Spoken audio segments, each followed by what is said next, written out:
नमस्कार दोस्तों, हमारे BS शर्मा भारद्वाज चैनल में आप सभी का स्वागत है।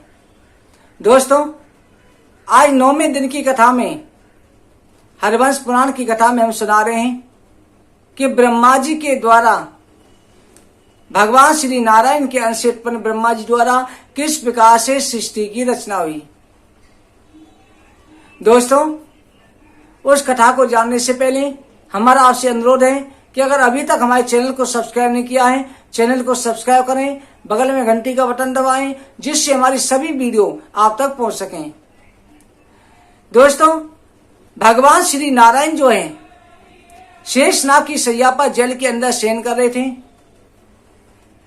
कहा जाता है शेषनाग से पहले पत्ते पर शयन कर रहे थे। बट का वृक्ष पत्ता था।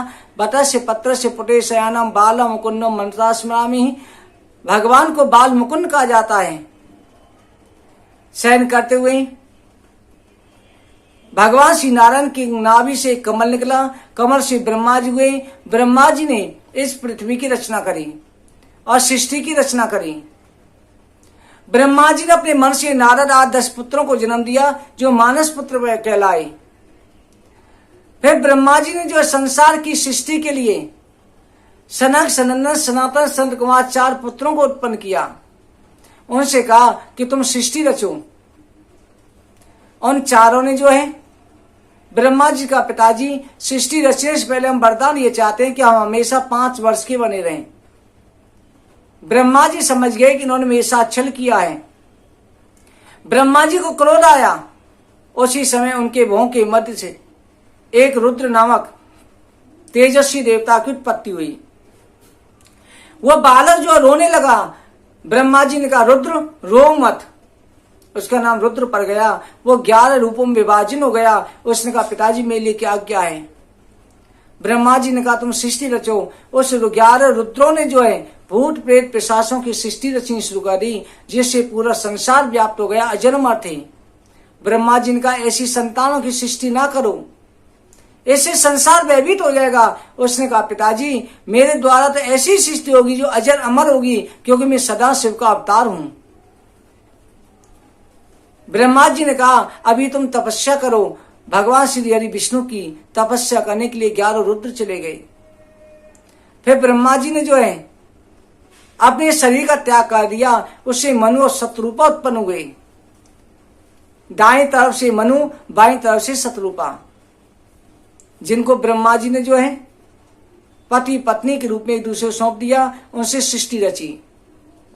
इधर सनक, सनंदन, सनातन, सनत कुमार 4 भाई जो हैं भगवान श्री नारायण के दर्शन करने के लिए बैकुंठ गए।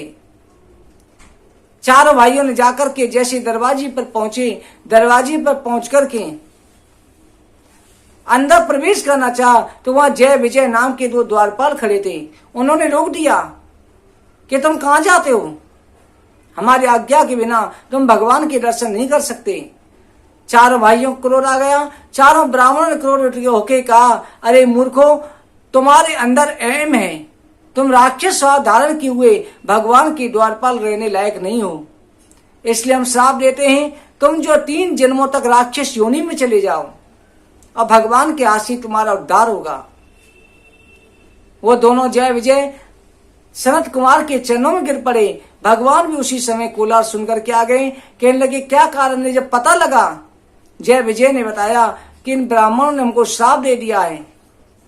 भगवान ने कहा कि अरे जय विजय पार्षदों, इन ब्राह्मणों का श्राप तो मैं भी झूठा नहीं कर सकता। ये मेरे स्वामी हैं, मैं इनका दास हूं। जिन्होंने मेरे लिए सब कुछ छोड़ दिया, तो मैं उन्हें कैसे छोड़ दूं।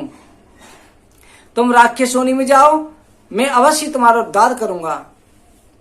जय विजय जो है राक्षस योनि में चले गए।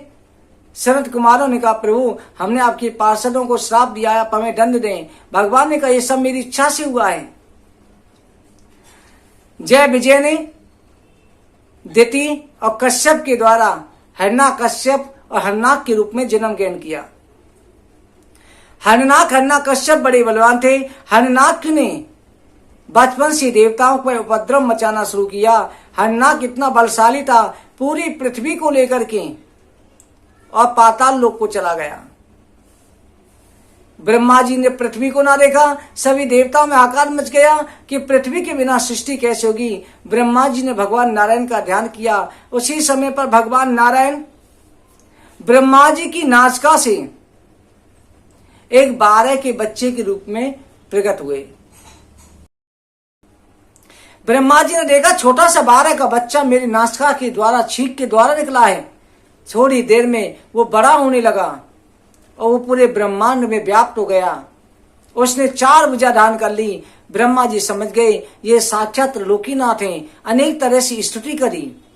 सभी देवता ऋषि मुनि स्तुति करने लगे। भगवान का नीचे का सिर, ऊपर का सिर 12 का था, नीचे धड़ मनुष्य का था। भगवान जो है समुद्र के अंदर छलांग लगा दी, पाताल लोक चले गए। वहां जाकर पृथ्वी को लिया, अपने दांतों के अग्रभाग पर रख करके बड़े वेग के साथ समुद्र से बाहर आए। हरिनाक ने 12 भगवान का पीछा किया। कहा अरे चोर तुम कहां जाते हो, अरे सूर कहां जाते हो, 12 तुम कहां जाते हो, रुक जाओ, मैं समझ गया तुम विष्णु ही हो सकते हो। पृथ्वी को जो है जल के ऊपर स्थापित करके भगवान ने कहा हे हरिनाक्ष, सूरवीर कभी दींग नहीं हाँकते, आओ युद्ध करें। हरिनाक का भगवान का युद्ध हुआ। वर्षों तक युद्ध होता रहा। आखिर में भगवान ने जो है सुदर्शन चक्र से हरिनाक का सिर काट डाला।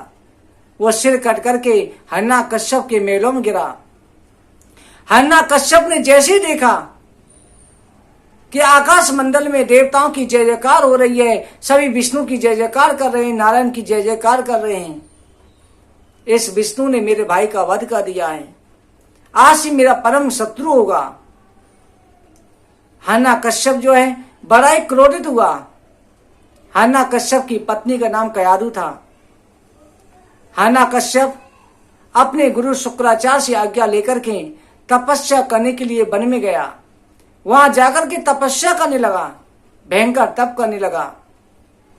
उसी समय पर नारद जी तोते का रूप बनाकर के हरिनाक कश्यप के पास आ गए और नारायण नारायण को उच्चारण करने लगे। हरिनाक कश्यप की तपस्या भंग हो गई। हरिनाक कश्यप में महलों में वापस आ गया। रात्रि के समय कयाधु को बताया कि नारायण नारायण कह के तोते ने मेरी तपस्या उनकी है। कयाधु बार बार पूछती, बार बार हरिनाक कश्यप बताता। इस तरह से 1 से 8 बार नारायण शब्द का उच्चारण हो गया। उसी रात्रि को प्रहलाद जी गर्भ के अंदर आ गए। कहते हैं कि जिस समय गर्भ धारण के समय माता पिता की जैसी मति होती है वैसी संतान की प्राप्ति होती है। इसलिए गर्भ धारण के समय हमेशा ये अटल रहना चाहिए कि पुत्री होगा, और दूसरा ये होना चाहिए पुत्र जो है सुपात्र होगा, धार्मिक होगा, भगवान का भक्त होगा, माता पिता की सेवा करने वाला होगा, सदाचारी होगा। इस तरह से प्रहलाद जी का जो गर्भ में आगमन हुआ और हरिनाक कश्यप जो है दूसरे दिन भी फिर भगवान की तपस्या करने के लिए वन की तरफ चले गए। और वन में जाकर के ब्रह्मा जी की कई हजार वर्षों तक तपस्या करी। कई हजार वर्ष तपस्या करने के बाद में ब्रह्मा जी प्रकट हुए और कहा कि हरिनाक कश्यप कोई वरदान मांगो। हरिनाक कश्यप ने कहा प्रभु अगर आप देना चाहते तो मुझे अजर अमर कर दो। ब्रह्मा जी ने कहा अमर तो मैं भी नहीं हूं, आप कोई और वरदान मांग सकते हो। तो हरिनाक कश्यप ने मांगा कि मैं दिन मरूं ना रात मरूं, 12 महीने नहीं मरूं, अस्त्र शस्त्र नहीं मरूं, बाहर भीतर नहीं मरूं, ऊपर नीचे ना मरूं, और आपकी सृष्टि के किसी जीव से ना मरूं। ब्रह्मा जी ने तथास्तु कहा। इधर जो है इंद्र ने हरिनाक कश्यप की राजधानी पर आक्रमण कर दिया। कयाधु को हरण करके ले जा रहे थे कि इसके गर्भ में भी बड़ा राक्षस होगा। तब नारद जी ने आकर के उसे मुक्त कराया, कहा कि ये बालक ही तुम्हारा उद्धार करेगा। इंद्र जो है कयाधु की परिक्रमा करके चले गए। इधर नारद जी ने जितने दिन तक हरिनाक कश्यप ने तपस्या करी थी, प्रहलाद जी को अपनी योग बल से जन्म नहीं लेने दिया और अपने आश्रम में कयाधु को रखा। उन्हें धार्मिक ग्रंथों का ज्ञान कराया, जिससे प्रहलाद जी जो धार्मिक हुए, भगवान के भक्त हो गए। इधर हरिनाक कश्यप जो है अपने महलों में वापिस आ गया और वापिस आकर के कयाधु का पता लगाया और कयाधु को वापिस लाकर फिर सभी देवताओं पर विजय प्राप्त करके संसार का राज करने लगा। आज की कथा का इन पर विश्राम करते हैं। बोल हरिवंश महापुराण की।